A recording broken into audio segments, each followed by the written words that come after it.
سامعین محترم، آج کے جمعۃ المبارک سے ہم جس گفتگو کے سلسلے کو شروع کر رہے ہیں اس کا عنوان بھی جمعۃ المبارک والا دن اور اس میں امت مسلمہ کی ذمہ داریاں کیا ہوتی ہیں۔ انتہائی اہمیت طلب، توجہ طلب یہ موضوع ہے جو ہر صاحب ایمان کے شعور اور فکر کے لیے ضروری ہے۔ اللہ جل مجدہ نے قرآن عظیم میں ایک پوری سورت اس نام سے نازل کی جس کا عنوان ہی اللہ پاک نے سورہ جمعہ رکھا۔ حالانکہ نماز بھی فرض ہے لیکن نماز کے نام سے کوئی سورت نہیں ہے۔ نماز عید بھی ہوتی ہے لیکن کسی اور نماز کے عنوان سے اللہ تعالیٰ نے سورت نہیں رکھی، لیکن جمعہ کی عنوان سے ایک سورت قرآن مجید میں رکھی، اور اس سورت کے اندر پھر اللہ تعالیٰ نے ایک پورا رکوع جمعۃ المبارک کی حوالے سے ہماری جو ذمہ داریاں ہیں، جو کرنے کے کام ہیں، وہ اللہ پاک نے ایک پورے رکوع میں خود ہمیں سمجھایا ہے۔ اب ہم کتنا سمجھے ہیں اور کتنا ہم عمل کر رہے ہیں، یہ سب سے پہلے ہم نے دیکھنا ہے کہ اللہ جل مجدہ نے ارشاد فرمایا، یا ایھا الذین آمنوا، اے ایمان والو، اذا نودی للصلاۃ، نودی ندا سے ہے اور ندا کہتے ہیں بلاوے کو، جب تمہیں بلاوا آ جائے، للصلاۃ یوم الجمعہ، جمعہ والے دن جمعہ کی نماز کے لیے جب تمہیں اللہ کے گھر سے بلاوا آ جائے تو فاسعوا الی ذکر اللہ وذروا البیع۔ یہ جملہ بہت قابل توجہ ہے جی۔ فاسعوا، تو پھر تیزی سے، سرعت کے ساتھ، سرعت اور تیزی کے ساتھ جاؤ، کس طرف؟ اللہ کے ذکر کی طرف۔ بہت توجہ طلب بات، یہ نہیں کہا نماز پڑھنے کے لیے جلدی سے آ جاؤ، بھئی جماعت کا ٹائم ہو گیا ہے، یہ اس بات پہ توجہ رکھنا۔ بھئی یہ جو کانسیپٹ ہے نا، سب سے پہلے کہ جماعت کھڑی ہو چکی ہے، چلیں جی پہنچ جاتے ہیں۔ اگر جمعہ صرف جماعت کا نام ہوتا تو ظہر پر عام دنوں میں آپ 2 نہیں 4 رکعتیں پڑھتے ہیں، اور جمعے کے لیے رکعتیں کم ہو کے 2 آ گئیں، اور فضیلت جی جمعے کی زیادہ ہے۔ 4 روز پڑھتے ہیں، فضیلت تھوڑی ہے، اور جمعے والا دن کم کر کے آدھی پڑھی تو فضیلت کئی گنا بڑھ گئی۔ کیوں بھئی؟ تو صرف جو جماعت والا معاملہ ہے نا، اگر اس تک جائیں گے، یہ میرا بھی موضوع نہیں ہے اس طرف جانا، میں اشارتاً بات کر رہا ہوں، صرف جو لوگ جماعت تک جمعے کو سمجھتے ہیں ان کے لیے جمعے کی کوئی فضیلت نہیں ہے۔ یہ جملہ میرا آن ریکارڈ سن لیں، سمجھ لیں، کیونکہ جماعت ظہر کی آپ نے 4 رکعتیں پڑھی اور جمعے کے لیے 2 پڑھی، تو 2 4 پہ مقدم نہ کریں نا، اس کو اوپر نہ لے کر جائیں۔ جمعہ کی فضیلت جمعہ والے دن کی وجہ سے ہے، اور اس دن میں اس 2 رکعت کے علاوہ اللہ نے وہ وقت کم اس لیے کیا اس رکعتوں والا 4 سے 2 پر کہ اس کے علاوہ کرنے کے لیے بھی کچھ دیا ہے، کچھ ہوم ورک اور بھی ہے جو باقی ظہر کی نماز کے ساتھ نہیں ہے۔ وہ ورک کیا اللہ پاک نے دیا، اس کو سمجھنا ہے۔ اللہ پاک فرما رہا ہے کہ جب تمہیں جمعے والے دن، اب تعارف تو اس کا نماز جمعہ ہی ہے نا، جب جمعہ کی نماز کے لیے بلایا جائے تو فاسعوا، تو پھر جلدی کرنی ہے بھائی، پھر سستی نہیں، کاہلی نہیں، پھر سرعت کے ساتھ، تیزی کے ساتھ اللہ کے گھر کی طرف آنا ہے۔ اور یہ آگے دیکھیے اللہ نے کلیئر کر دیا، بھئی آتے ہی جماعت میں نہیں کھڑا ہو جانا، الی ذکر اللہ، اس کو جنرل آپ نے ٹرم اللہ نے استعمال کی، اللہ کا ذکر شروع کرنا ہے۔ اور حدیث مبارکہ ہے، آگے چل کے ہم ترتیب میں اس کو لائیں گے، اس حدیث کو جس میں حضور علیہ السلام نے فرمایا کہ مسجد پہنچ کر نوافل پڑھنا شروع کر دو۔ اگر اور کوئی کام نہیں آتا، کوئی ذکر اور نہیں آتا، نفل پڑھنے تو آتے ہیں نا، وہ پڑھنا شروع کر دو۔ یہ باقاعدہ حدیث میں موجود ہے، تو جمعہ کی نماز تو نفل نہیں ہے نا، فرض ہے، ٹھیک ہے جی۔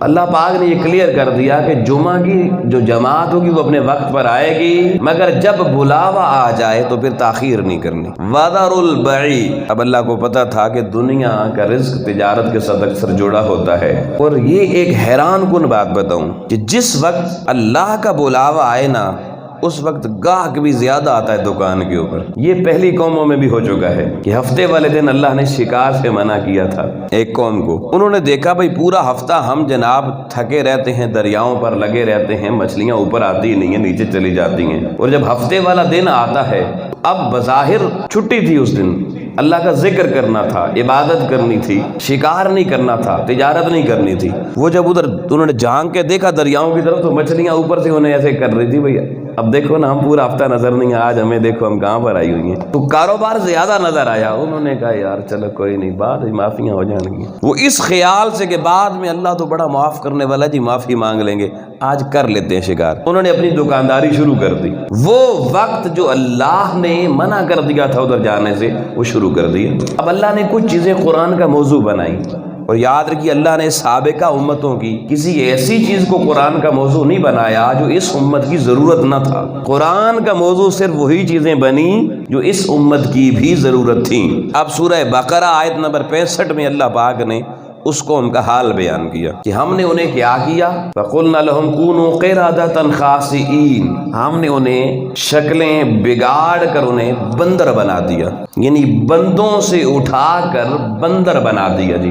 اب بندر معافی مانگے واپس بندے بن جائیں گے؟ بتائیں جی، بندر سارے کہیں بھئی معافی جو ہو جاتی ہے جی، اللہ تو معاف کرنے والا، چلو سارے بندر آج معافی مانگتے ہیں پھر بندے بن جائیں گے۔ تو آپ نے کبھی کسی بندر کو ڈائیورٹ ہوتے دیکھا بندہ ہونے میں؟ نہیں نہ ہوا کبھی۔ تو قرآن میں یہ آیت موجود ہے، یہ آیت اس امت کو بھی پیغام دے رہی ہے کہ اللہ نے بندہ بنایا ہے تو بندے کا پتر بن کے رہنا ہے۔ جہاں اللہ نے عبادت کے معاملے میں جو ممنوعات کی اس طرف نہ جانا، اگر حضور کا صدقہ کہتے ہیں حضور کے صدقے شکلیں نہیں بگڑ رہی، اگر یہاں ظاہراً نہ بھی بگڑی تو باطناً تو کوئی نہیں کسی کو پتا نا جی۔ قبر میں جائیں گے بندے رکھ کے مٹی ڈال کے آ جائیں گے، اندر شکل کیسی بن جائے۔ سینکڑوں ایسی تاریخی باتیں موجود ہیں کتابوں میں کہ بعد میں قبر کھولی گئی، بیچ میں شکل کوئی اور تھی، بدل گئی۔ اور محشر میں تو اللہ نے حضور علیہ السلام نے بتا دیا من تشبہ بقوم فہو منکم، کہ دنیا میں جو بندہ جس قوم جیسی حالت اختیار کرے گا نا، جس قوم جیسا کردار، جس قوم جیسا اخلاق، جس قوم جیسا جینا، جس قوم جیسا بولنا چالنا، فہو منکم، قیامت والے دن انہی کے ساتھ انہی جیسا بنا کے اٹھایا جائے گا۔ یہ اصول ہے ایک، آپ کو پتا ہے جو اصول ہوتے ہیں نا وہ بندے تو توڑتے رہتے ہیں، اللہ کی ذات پھر وہ کسی کی محتاج تو نہیں ہے نا کہ وہ کسی سے پوچھ کے توڑ دے۔ تو اب اس سابقہ قوم کی ساری بات اللہ پاک نے کر کے انجام ان کا بتایا، وَلَقَدْ عَلِمْتُمُ الَّذِينَ اعْتَدَوْا مِنْكُمْ فِي السَّبْتِ، کہ ہفتے والا دن ان کے لیے اللہ نے انہیں منع کیا تھا کہ شکار نہیں کرنا۔ سبت عربی زبان میں ہفتے کو کہتے ہیں۔ تو لوگوں نے کیا وہ وقت جو اللہ نے اپنے ذکر کے لیے رکھا تھا وہ اپنے کاروبار کو دیا، کیا ہوا؟ قِرَدَةً خَاسِئِينَ، اللہ نے شکلیں بدل کر بندر بنا دیا۔ انسان 2 ٹانگوں والا ہے، بندر اب 4 ٹانگوں والا ہے۔ انسان کی دم نہیں ہے، بندر کی دم بھی ہے۔ تو تغیر اور تبدل اللہ پاک نے لایا، اور اللہ لا سکتا ہے، اس پہ قادر ہے۔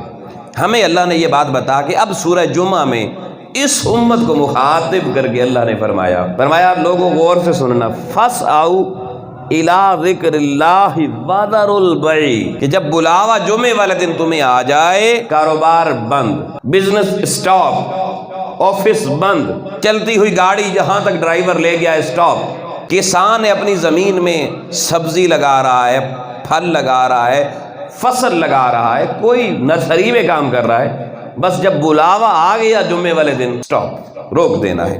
باقی جو نمازیں ہیں نا ان کی فرضیت کا حکم قرآن میں موجود ہے، مگر اس پہ اللہ تعالیٰ نے یہ شرط نہیں رکھی، اذان ہو گئی آپ جناب جماعت میں آ کے شامل ہو گئے، آپ کو پورا ثواب مل گیا۔ اور باقی نمازوں کے لیے اگر کوئی تیزی سے تیز قدم چل کے کہ سانس پھول جائے یا دوڑ کے اگر نماز میں شامل ہوگا، اس کو فقہا نے مکروہ لکھا ہے۔ لیکن جمعے کے لیے اب اصول بدل گیا، اب کا سستی سے نہیں، آہستگی سے نہیں آنا، تیزی سے آنا ہے۔ فَاسْعَوْا إِلَىٰ ذِكْرِ اللَّهِ، اب اس میں حکمت اللہ جانتا ہے کیا کچھ وہ دینے والا ہے ہمیں، اور اس پہ اتنی سختی ہے نا کہ حضرت فاروق اعظم کا زمانہ ہے اور آپ خود امیر المومنین ہیں، اور وہ کیا امیر المومنین تھے جو مسجد کے ممبر پہ بیٹھ کے خطبے بھی خود دیا کرتے تھے۔ اب تو صدر ہاؤس کی بھی مسجد ہو تو خطیب باہر سے کرائے گا لائیں، پرائم منسٹر ہاؤس کی بھی مسجد ہو تو خطیب کرائے گا، دین کرائے پہ ٹھیکے پہ دے دیا۔ لیکن اصل جو ہمارے دین کا سٹرکچر تھا، انفراسٹرکچر تھا گورننس کا، وہ یہ تھا کہ امیر المومنین یا خلیفہ راشد جو ہوتا تھا، یہ جو امت مسلمہ کا حکمران ہوتا تھا، وہ جمعے والے دن دفتروں میں میٹنگیں نہیں کرتا تھا، وہ اللہ کے ممبر پہ بیٹھ کے وعظ و نصیحت کرتا تھا۔ تو حضرت فاروق اعظم جی جمعہ پڑھا رہے ہیں اپنے دور فاروقی میں، اور اس دور میں عمر کے دور تک جمعے کی ایک ہی اذان ہوتی تھی، اور یہ دوسرے والی اذان نہیں، یہ غور سے سننا، پہلے والی اذان۔ کون سی؟ وہ جو پہلی اذان آپ کے 12:30 بجے کے لگ بھگ ہوتی ہے نا، وہ اذان۔ یہ حضرت عثمان غنی رضی اللہ تعالیٰ عنہ کے دور میں دوسری اذان، 2 اذانیں شروع ہوئی۔ وہ ایک الگ پہلو ہے جس پہ بھی آگے چل کے ہم بات کریں گے۔ آج بھی ہمارے یہاں مسلک اہل حدیث کے یہاں ایک ہی اذان ہوتی ہے جمعے والے دن، 2 نہیں ہوتی۔ تو حضرت فاروق اعظم کا زمانہ ہے جی، آپ امیر المومنین ہیں جی، جمعے والا دن ہے جی، وہ اذان ایک ہو گئی اور آپ آ کے ممبر پر بیٹھ گئے، خطبہ شروع ہو گیا۔